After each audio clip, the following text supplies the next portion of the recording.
네, 오늘 우리는 4대 교회를 만납니다. 쭉 보이나요? 에서버두, 사빌라, 4대. 이 4대 교회는 지난주에 봤던 두아디라에서 대략 한 50km 떨어진 곳에 있는 도시입니다. 투물루스 산길석을 따라서 히르무스 강의 비옥한 골짜기에 위치한 4대는 기원전 7세기부터 성장했던 고대 리디아 제국의 수도가 바로 이 4대였습니다. 현재는 터키 에게해에서 내륙으로 들어와 있는 것이고요. 여기 여러 도로가 만나는 그런 교통의 요충지입니다. 따라서 상업이 발달했었고요. 또 아시아 지역에서는 최초로 금과 은의 합금으로 된 동전이 이 4대에서 처음 주조되었다고 합니다. 아직도 남아있는 아르테미스, 아데미 신전 터는 이 기둥만 봐도 그 위용이 아주 대단합니다. 그러나 점점 쇠퇴해가면서 이전의 명성을 잃어갔고요. 주후 17년에 일어난 지진으로 말미암아 이 4대 도시가 전부 무너지고 말았습니다. 이로 인해서 그 당시 황제였던 티베리우스가 5년간 세금을 면제해 주어서 이 도시가 다시 일어서긴 했지만 예전의 영광을 찾지는 못했다고 합니다. 자, 이 4대의 교회가 있었고요. 그리고 오늘 말씀은 4대 교회에 주시는 말씀이에요.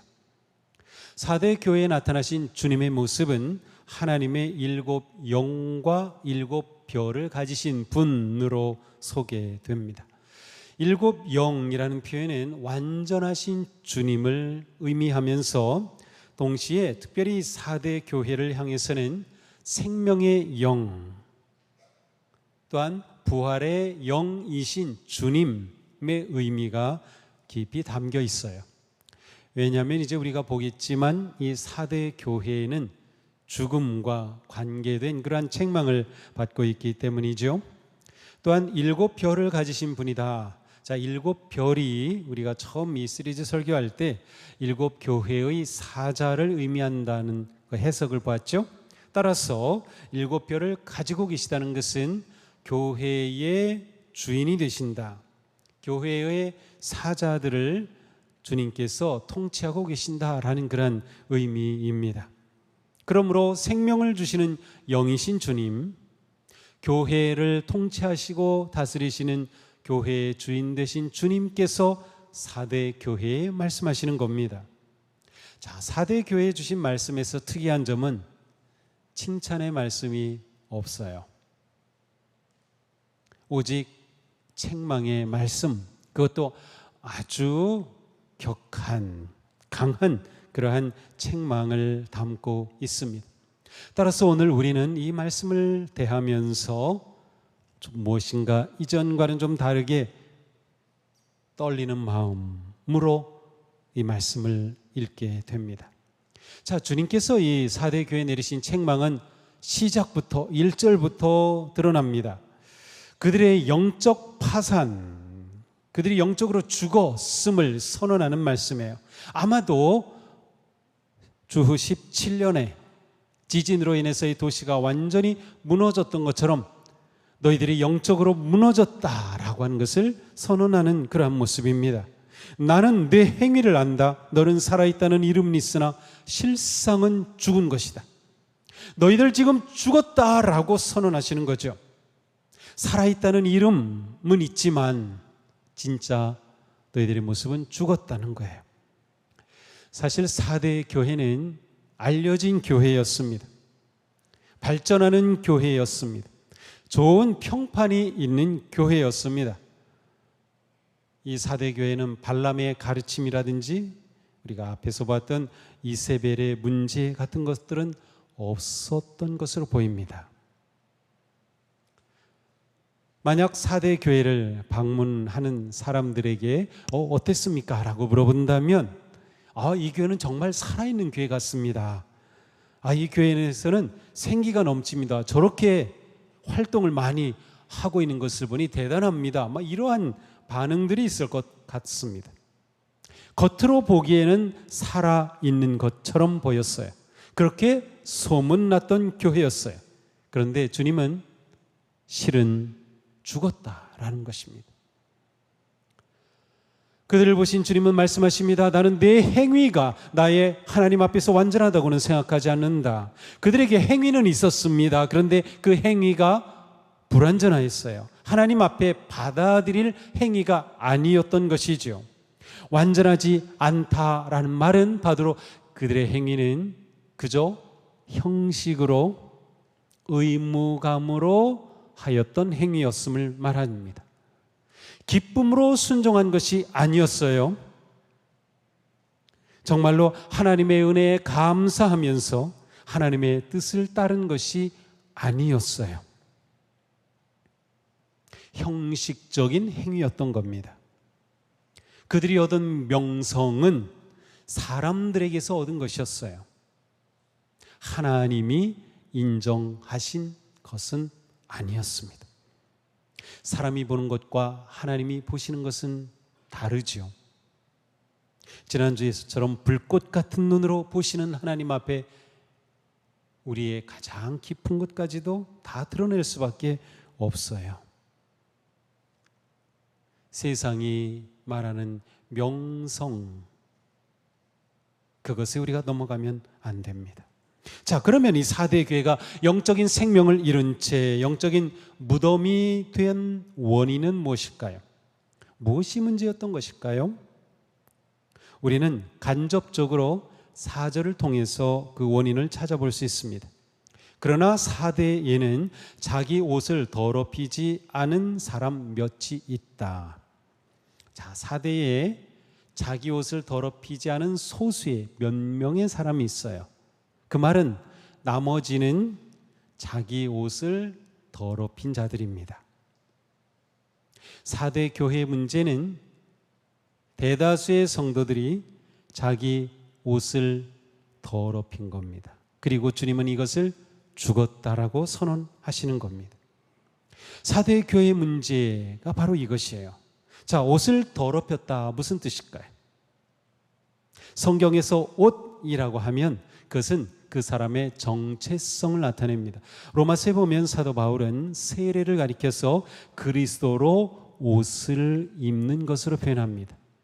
우리가 어떤 옷을 입느냐는 그 사람이 누구인가, 그 사람의 정체성을 드러내요. 우리가 성도라는 것은 그리스도로 옷을 입었기 때문에 하나님의 자녀라는, 그리스도인이라는, 성도라는 정체성을 지닌 것을 의미합니다. 그러므로 4대의 성도들이 자기 옷을 더럽혔다는 것은 바로 그들이 그리스도인다운 정체성을 잃어버린 것입니다.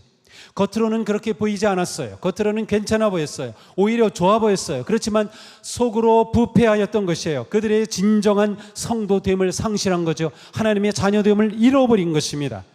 결국 겉과 속이 달랐어요. 4대 교회는 위선적인 교회였습니다. 위선이라는 것은 무대에서 가면을 쓴 것을 말해요. 가면을 싹 가리면 진짜 얼굴을 모르죠. 가리는 것이에요.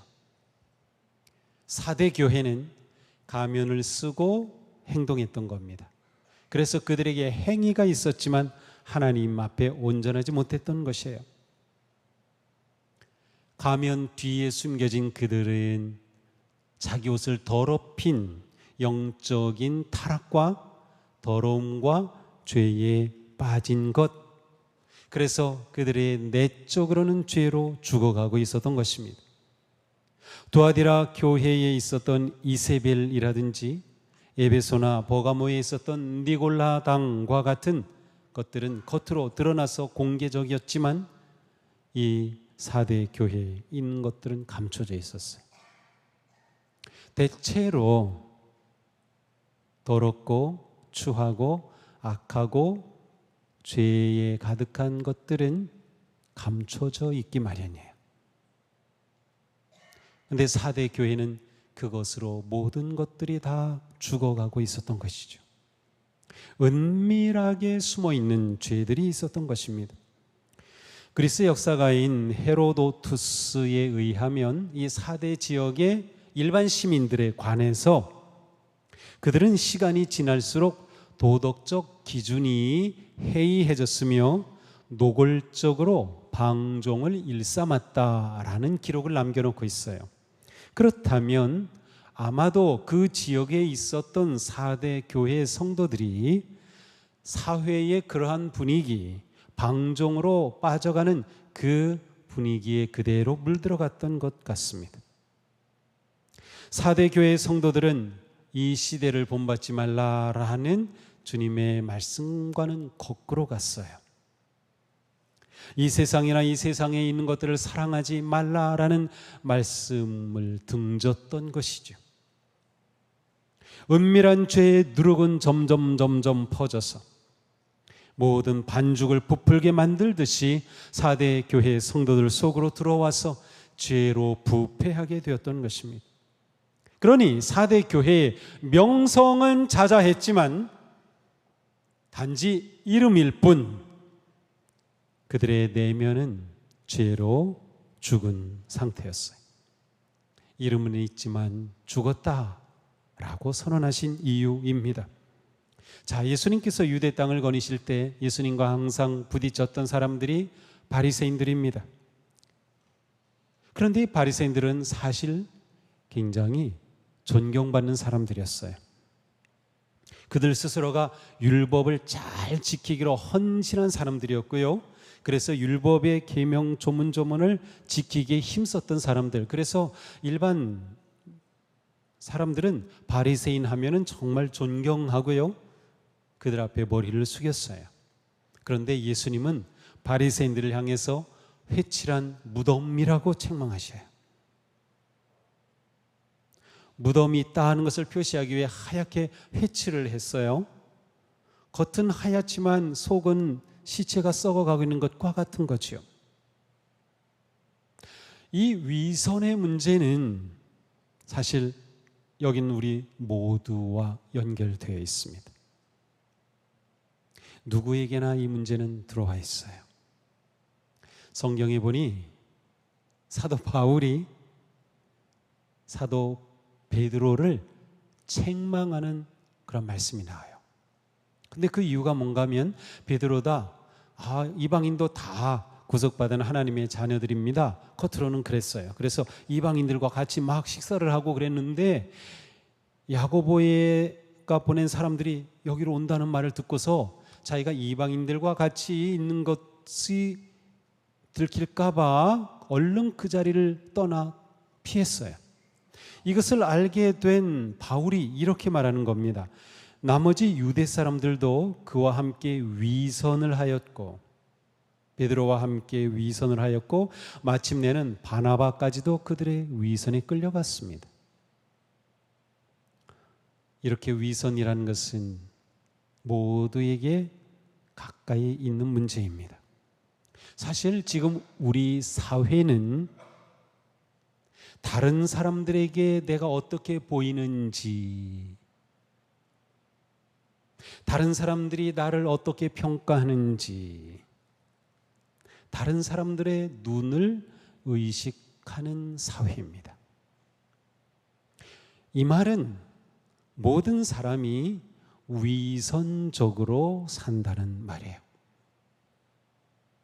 사람을 있는 그대로 존중하고 받아들일 줄 모르는 사회입니다. 그 사람의 외모와 스펙과 어떤 것을 따라서 평가하는 사회입니다. 그러다 보니 남 보기에 좋은 모습으로 자기를 자꾸 드러내려고 해요. 위선적이 될 수밖에 없어요. 사람이 위선적이 되면 내면이 황폐해집니다. 진짜 나를 잃어가니까요. 신앙적으로도 마찬가지예요. 주님께서 우리에게 기대하시는 그 참 모습을 향해 우리가 가야 되는데 자꾸 위선적이 되는 거죠. 위선이 신앙생활에 깊이 스며들면 우리의 모든 것이 위선이 될 가능성이 있어요. 심지어 지금 우리가 예배 드리죠? 예배조차 위선이 될 수 있어요. 겉으로는 예배가 정말 은혜롭고 기도하고 찬양이 있고 모든 것들이 은혜롭게 다 진행되는 것 같지만 우리가 진실한 마음과 감사와 기쁨과 헌신으로 하나님께 나아가지 않는다면 우리의 예배는 위선이 될 수 있어요. 4대 교회가 이 함정에 빠졌던 것입니다. 우리 활동 많이 하잖아. 우리 사역 많이 하잖아. 다른 사람들이 볼 때도 야, 4대 교회 대단하다. 그러나 정작 그들의 안으로는 골마가고 있었던 것이죠. 주님은 7교회에 다 말씀하시면서 그들에 대해 권고의 말씀 아니면 처방전을 내려주셔요. 이 4대 교회에도 주님께서는 그들이 다시 살아날, 죽어가는 그들이 다시 소생할 처방전을 내려주십니다. 어떻게 죽어가던 교회가 살아날 수 있을까요? 주님은 강하게 명령하십니다. 우리 함께 읽겠습니다. 깨어나라. 그리고 아직 남아있지만 막 죽어가는 자들을 굳건하게 하여라. 네가 그 가르침을 어떻게 받고 어떻게 들었는지를 되새겨서 굳게 지키고 회개하여라. 만일 네가 깨어있지 않으면 내가 도둑같이 올 것인데 어느 때에 내가 네게 올지를 너는 알지 못한다. 아멘. 자, 주님은 5가지로 말씀하시죠. 깨어라, 굳건하게 하여라, 되새겨라, 지켜라, 회개하라. 이것이 주님이 내려주신 처방입니다. 깨어나라 라는 말씀은 1차적으로 교회의 사자에게 주신 거예요. 이게 뭐라고 했어요? 내가 그 가르침을 받고 어떻게 들었는지를 되새겨라. 너 이렇게 단수로 나오거든요. 교회 지도자에게 주신 말씀이에요. 하지만 이 말씀은 또한 우리 각자에게 주시는 말씀이기도 합니다. 깨어나라. 지금 우리는 깨어나야 회복할 수 있는 거예요. 베드로 사도가 이렇게 말씀했죠. 정신 차리고 깨어 있으십시오. 여러분의 원수 악마가 우는 사자같이 삼킬 자를 찾아 두루 다닙니다. 우리가 깨어 있지 않으면 우리의 내면의 문제를 그냥 지나칠 수 있어요. 겉으로는 괜찮으니까, 다른 사람들 보기에는 그냥 괜찮으니까가 우리의 문제를 해결할 수 없어요. 깨어 있어야 되는 거죠. 정신 차려야 되는 겁니다. 자, 4대라고 하는 이 도시는 깨어 있는 것이 얼마나 중요한지를 절감한 역사를 가지고 있어요. 4대 이 성은 난공불락의 성으로 여겨졌는데 2번이나 완전히 적에게 성이 다 무너진 적이 있어요. 그것은 바로 페르시아의 바사의 고레스가 쳐들어왔을 때, 그리고 안티오쿠스 대제가 공격해 왔을 때 2번입니다. 이 4대 성의 몰락에 관한 역사를 보면 이렇게 기록되어 있어요. 주전 549년에는 한 페르시아 병사가, 또 주전 218년에는 한 크레테 병사가 4대의 아크리폴리스 도시가 있는 그 지역, 높은 지역이에요. 그 성을 성공적으로 기어 올라왔다 깨어 경계하지 않았기 때문이다. 이 4대라고 하는 이 왕국이, 리디아 왕국이 주전 7세기경에 아주 급속히 발전했는데 주전 549년과 또 218년에 이 성이 크게 함락되었던 것이에요. 그 이유는 깨어 경계하지 않았기 때문에. 적군이 성을 타고 올라오는데 경계를 하지 않아요. 그래서 들어가 성문이 열렸던 것이죠. 4대는 결정적 순간에 깨어있지 못함으로 도시가 무너진 그러한 역사를 가지고 있었어요. 어쩌면 이것을 알고 있던 4대 사람들에게 너희가 깨어야 한다라고 말씀하신 것 같습니다. 우리가 회복하는 길은 깨어나는 것뿐입니다. 잠에서 깨어나십시오. 중독에서 깨어나십시오. 무감각에서 깨어나십시오. 게으름에서 깨어나십시오. 깨어나지 않고서는 회복할 수 없습니다. 주님은 깨어나 주님의 다시 오심을 바라보며 남아있는 자들을 굳게 하라고 말씀하셔요. 깨어나라, 굳건하게 하라. 자, 남아있는 자들을 굳건하게 하라. 4대 교회가 죽었다고 선언하셨지만 아직 4대 교회에 살아남아 있는 자들이 있었어요. 그 말은 옷이 더럽혀지지 않은 자들, 믿음을 지키는 자들, 삶을 거룩하게 구별하여 사는 자들이 소수 남아 있었습니다. 이것은 희망입니다. 그들이 아직 남아 있다는 것은 희망인 것이에요. 그래서 그들을 굳게 함으로 회복할 수 있음을 말씀하는 것입니다. 아직 그들에게 희망이 있죠. 하지만 뭐라고 하고 있어요? 이들이 죽어가고 있다는 거예요. 소수로 남아있는 자들이 희망인데 그들도 지금 죽어가고 있는 겁니다. 만약 그들이 다 죽어버린다면 더 이상 4대 교회는 희망이 없는 겁니다. 그러니 그들을 다시 세워서 굳게 하여 살아나도록 하라는 것이죠. 인간적 열심으로 일으킬 수 없는 겁니다. 어떻게 해야 됩니까? 복음과 은혜의 기초 위에 그들을 다시 세우는 것이에요. 외적인 상황과 세상의 압력, 내적인 혼란과 타락과 무기력 속에서도 흔들리지 않고 단단히 설 수 있도록 말씀 위에 그들을 굳게 세우는 것이죠. 약속 위에 그들을 세우는 것이에요. 하나님께서는 온 세상이 죄로 가득하여 심판하실 때조차 노아의 8가족 소수의 그들을 택하시고 그들을 구원하셔서 그들로 새 역사를 시작하셨어요. 구약시대 아합과 이세벨의 그 악한 시대, 모든 선지자는 다 죽임을 당한 그 시대에도 하나님께서는 바알에게 무릎을 꿇지 않은, 바알에게 입맞추지 않은 사람들을 남겨두셨어요. 7천이나 남겨주셨어요. 그렇게 새 역사를 계획하셨어요.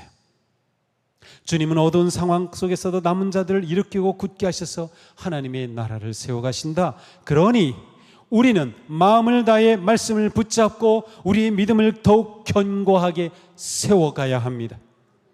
뿐만 아니라 속회에서, 사역에서, 교구에서 연약한 자들을 다시금 굳게 세워야 하는 것이에요.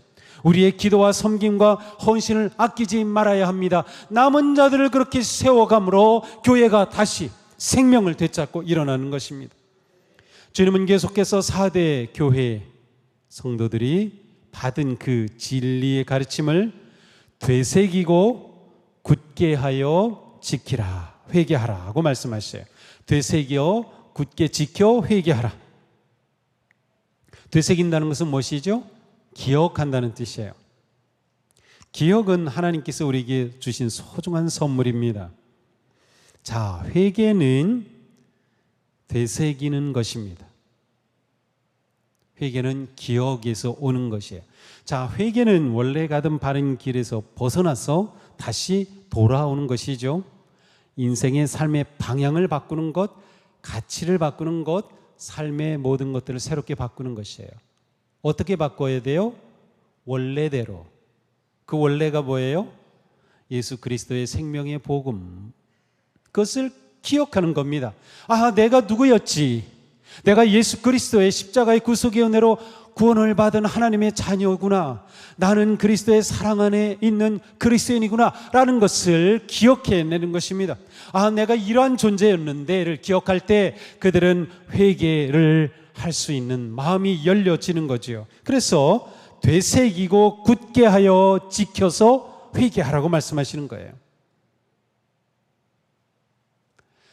이렇게 되새기고 지키는 과정 가운데 하나님이 하시는 일은 바로 성령께서 도우시는 거예요. 3절에 네가 그 가르침을 어떻게 받고 들었는지라고 했어요. 네가 그 가르침을 어떻게 받고 들었는지. 자, 이것을 해석하면서 존 스토트 목사님은 이것은 성령님의 사역을 말씀하는 거다라고 해석을 했는데 정말 옳은 해석입니다. 성령님께서 그 일을 하고 계시는 거예요. 성령님께서 우리 가운데 오셔서 우리를 바꾸시는 거, 우리 성품을 바꾸고 생각을 바꾸고 예수 그리스도를 향하여 나아가도록 인도하시는 것이죠. 우리 가운데 진정한 용기와 지혜와 믿음과 능력을 주셔서 우리가 회개하고 돌이켜 회복하게 하시는 거예요. 사도 바울은 말씀하시죠. 너희 몸은 너희 가운데 계신 성령이 거하시는 전임을 알지 못하느냐. 우리 안에 누가 계셔요? 성령님. 우리 모임 가운데 누가 계셔요? 성령님. 그 성령님께서 우리를 새롭게 하시는 거예요. 죽어가는 성도, 죽어가는 교회가 다시 살아나는 것은 말씀의 뿌리를 내릴 때 성령님의 역사와 능력으로 가능한 것이에요. 성령님은 우리에게 생명을 주셔요. 우리가 성령님을 의지할 때 성령님은 영적인 무덤을 생명의 자궁으로 변화시키는 거예요. 우리의 죽은 행위를 잘라내고 생명으로 고동치게 하실 분은 오직 성령님 한 분이십니다. 교회는 성령으로 새롭게 되고 성령으로 깨어나며 성령으로 강하여지고 성령으로 되살아납니다. 성령님을 통하여 죽음과 파산의 상황 가운데서도 성도와 교회는 다시 일어설 수 있습니다. 죽음에서 생명으로 도약할 수 있는 것이죠. 비록 4대 교회는 영적 파산의 위기에 처해 있었지만 주님은 이들이 다시 일어설 것을 기대하시며 말씀하신 겁니다. 죽음에서 생명이 넘치는 교회로 변화되어 오히려 무너져가는 세상을 향해 진리의 빛을 발하라고 말씀하시는 것이죠. 죽어가는 성도들에게, 생명을 잃어가는 성도들에게 그러한 교회에 너희가 성령의 충만함을 받으라는 말씀은 너무도 절박한 명령입니다. 우리가 성령 충만하여 생명의 성령께서 우리에게 생기를, 새 기쁨, 새 소망, 생명을 충만하게 불어 넣어주시기를 축복합니다. 그래서 우리가 생명이 약동하는 교회로 계속 뻗어가야 하는 것입니다. 잊지 마십시오. 말씀과 회개와 성령님이 만날 때 회복의 역사가 일어납니다.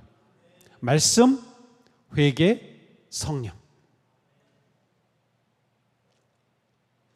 우리가 지난주에 사도 바울의 생애 성경학교 하면서 에베소 교회 보았을 때 이것이 초점이었어요. 말씀과 회개, 성령으로 회복되는 것.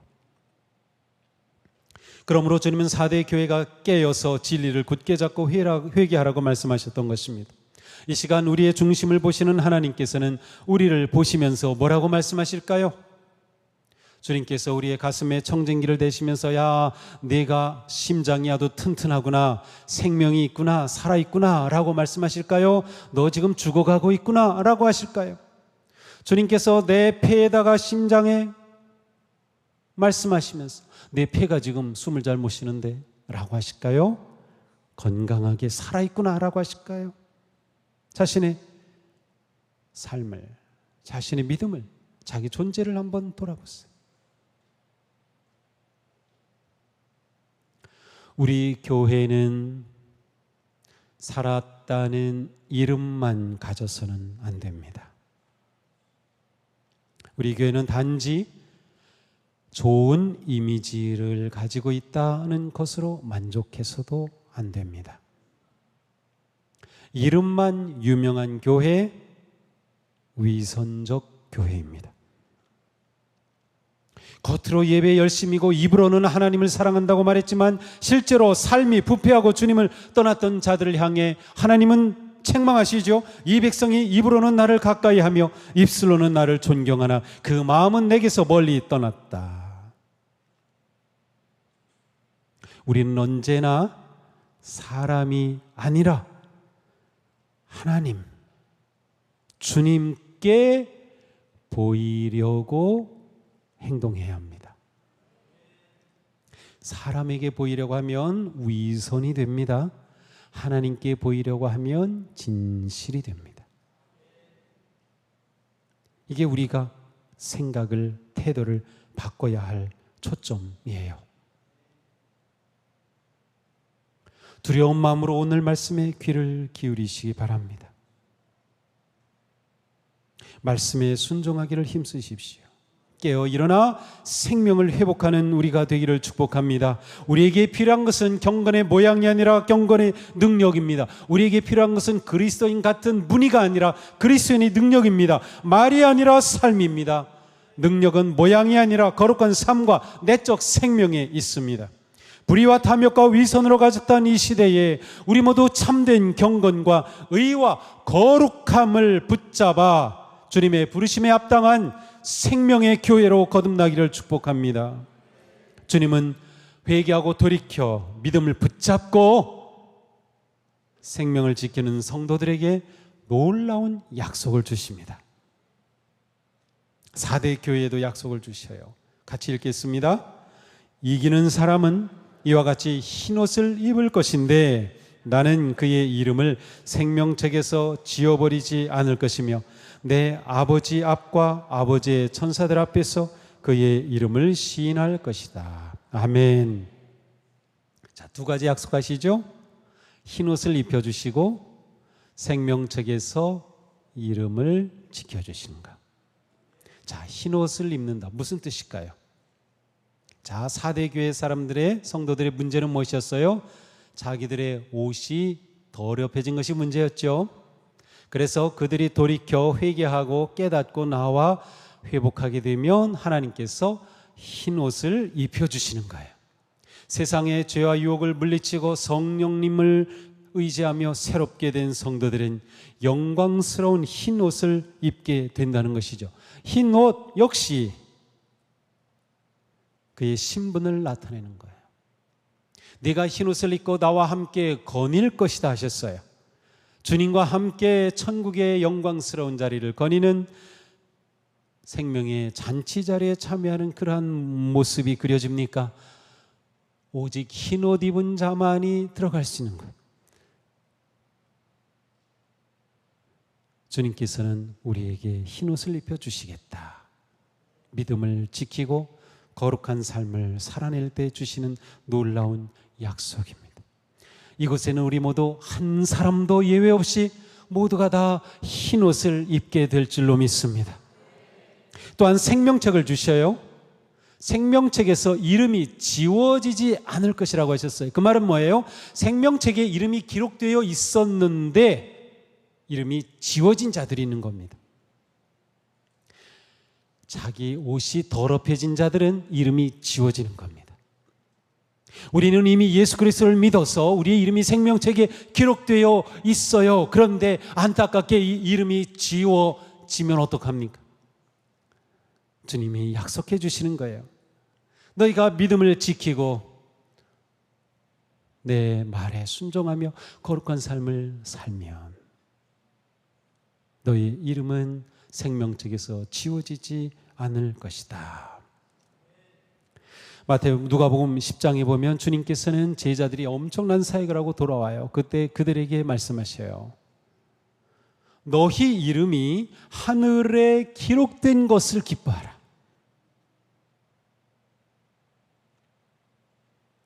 내 이름이 하늘에 기록되어 있나요? 있음을 확신하나요? 내가 진심으로 예수 그리스도를 믿습니다. 내가 진심으로 주님을 내 인생의 주님으로 구세주로 믿습니다. 내가 창조주 하나님을 믿습니다. 성령님이 내 안에 계심을 믿습니다. 진정으로 예수님을 믿고 영접한 사람은 그의 이름이 이미 생명책에 기록되어 있습니다. 그러니 의심할 필요 없어요. 우리는 단지 우리의 믿음을 지켜가고 오직 예수 그리스도를 내 삶의 주님으로 고백하며 순종하고 따르면 되는 것이에요. 우리의 이름이 생명책이 기록되어 주님께서 우리를 부르시고 우리 이름을 부르시고 승리의 기쁨의 영광을 누리게 되는 우리가 될 수 있기를 축복합니다. 사랑하는 성도 여러분, 깨어서 믿음을 더욱 굳게 합시다. 진리의 말씀을 되새기며 주님의 은혜를 기억합시다. 회개함으로 성령 충만함을 받아 생명을 회복하기를 축복합니다. 위선으로 포장되었던 삶을 버리고 거룩한 삶으로 빛나는 흰옷을 입은 복된 성도, 생명책에 이름이 기록된 승리하는 이기는 성도들이 되기를 주님의 이름으로 축복합니다.